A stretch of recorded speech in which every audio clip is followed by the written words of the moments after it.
Hey, what's up YouTube? Lightsaber Samurai here. I'm back again with another video, and this time we are talking about the PlayStation Portable. Now, the PSP is a system that I adopted late. I just started collecting for it a couple of years ago, but it has quickly become one of my favorite handheld consoles of all time. So in this video, I wanted to talk about a few games that went under the radar. So without further ado, let's talk about it.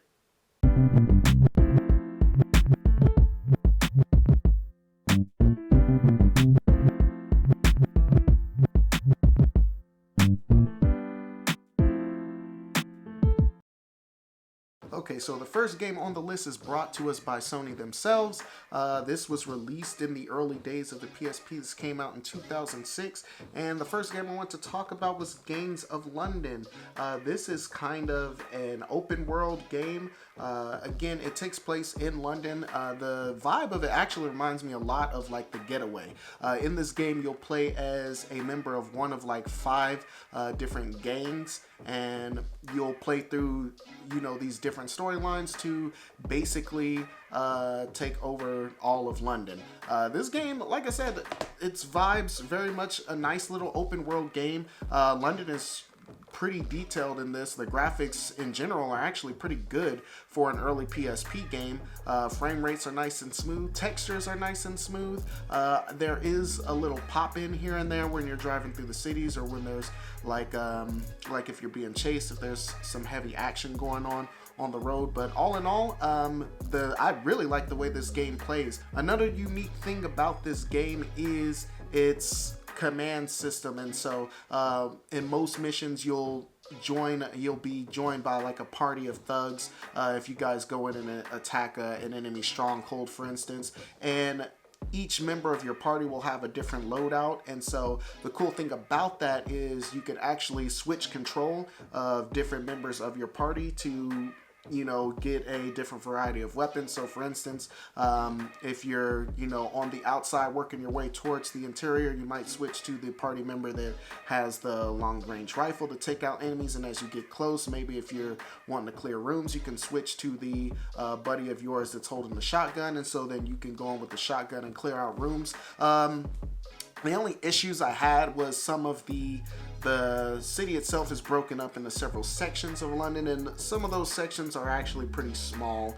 But all in all, I think this is a really good game, especially for the price. This is a game that's hovering around the $10 mark. It's also got a bunch of extra play modes, like you can go to the pub and play like darts or pool, or some arcade games in there. There's a 28 weeks later mode, which just sees you in one of the boroughs of London, killing waves of zombies. You have to get a certain amount of zombie kills within a certain amount of time, just little things like that. And I think that this game gives you a lot of variety and actually a lot of value for the price you can find it at now. So those of you building your PlayStation Portable collection, Games of London should definitely be on your list. Okay, next up on the list, this is a licensed movie game. So who would have thought, on the PlayStation Portable? And this is a really good one brought to us by Rebellion and Sierra. This is Alien vs. Predator Requiem, and of course it's based off the movie Alien vs. Predator Requiem. You are sent to Earth to basically clean up your mistakes after the events of the first movie, I believe. So you're basically sent down. There's a cleanup crew. There's a xenomorph outbreak in this small town, and so you'll go through the different levels, like the high school and the sewers and through the forest and things like that. A lot of the different scenes that featured in that movie, you're basically doing the umbrella company type of cleanup, and making sure that the xenomorph infestation doesn't get outside this small area. The graphics on this game actually are pretty good. I really like the way this game plays. It's a third-person action game that kind of reminds me of Concrete Jungle, the Predator game that we saw on the PS2 and the original Xbox. All of his different weapons are there. So you've got the arm cannon, you can turn invisible, you've got the different modes of sight, whether that's the infrared or the night vision sight or the xenomorph sight. You can also do the voice mimic. You can kill human enemies and take trophies and things like that. So a lot of things were well thought out on this game. I picked this one up for under 15 bucks. This is another game that you can pick up cheap.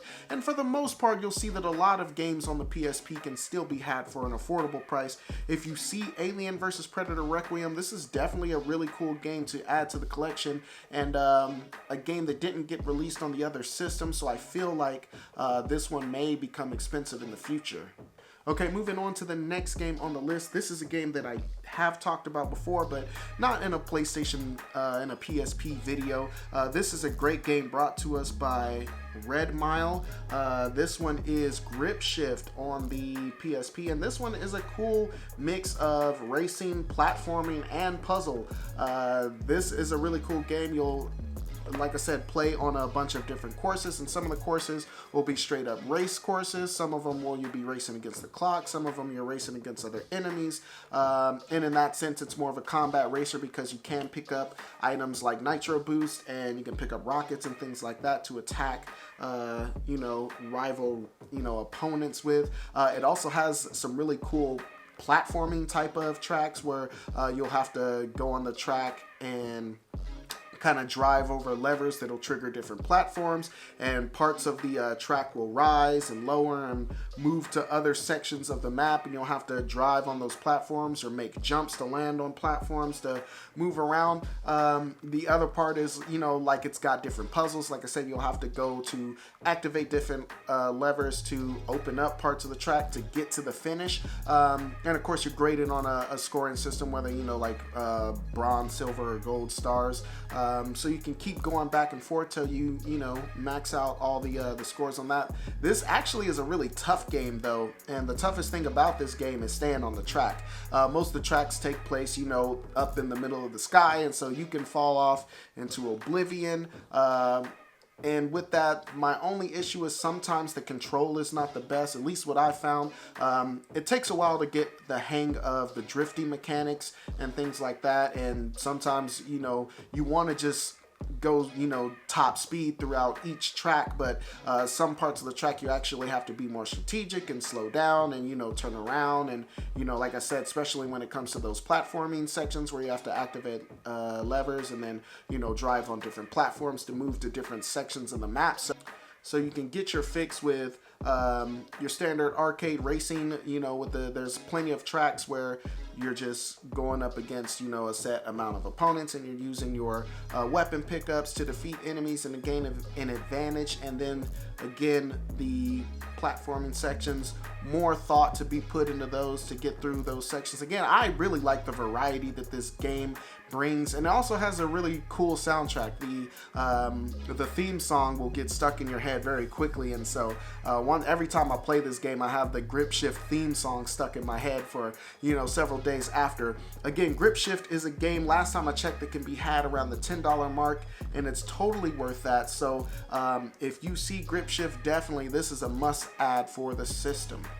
Okay, penultimate game on the list, and this is brought to us by Arc System Works and Idea Factory. So this is a game that can be had cheap for now, but that might not be the case forever. And in fact, I've only seen this game in the wild one time. This is Jacondia, the Timeless Land, and this is a cool little action platformer, action RPG brought to us, like I said, by the good folks at Arcs Games and Idea Factory.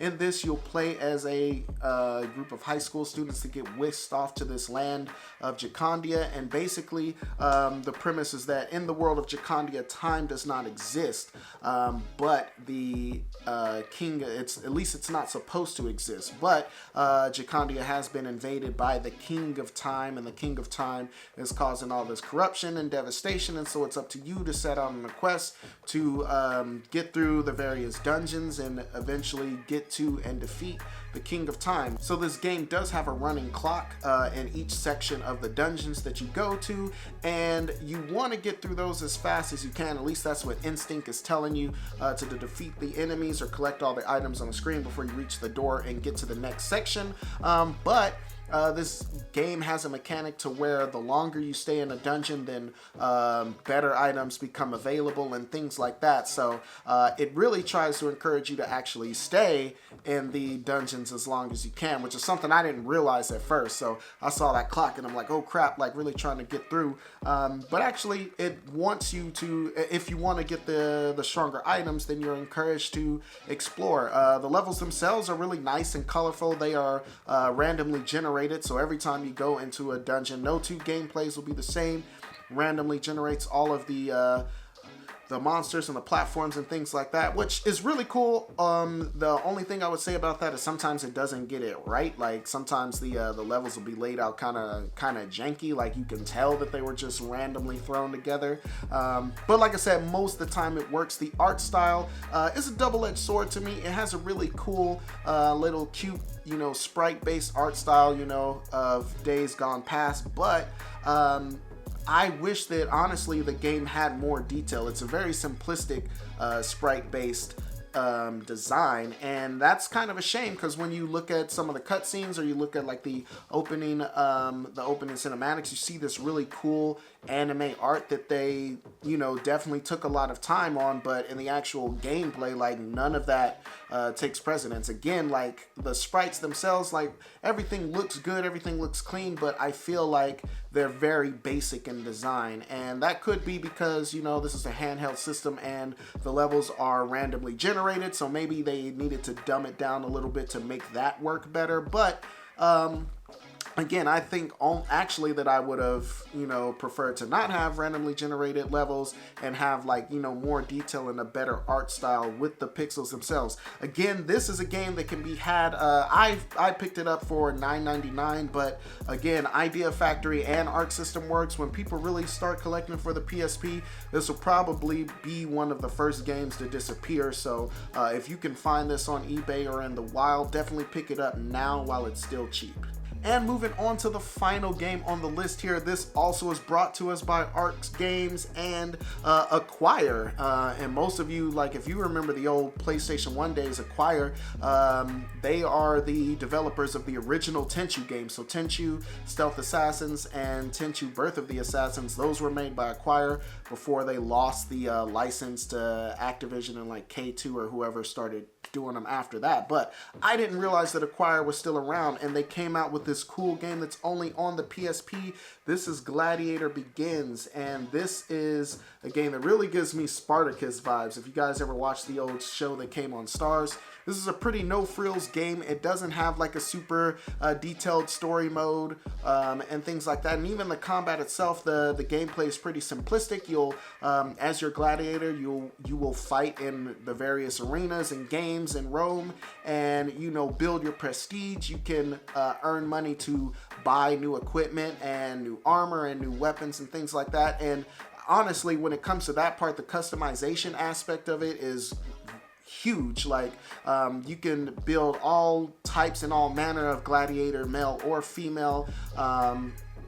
Whether you want to give them full body armor or just have them with the helmet and dual swords or the trident or the spear, whatever you want to do, the short sword and shield. There's a lot of different ways to design your gladiator.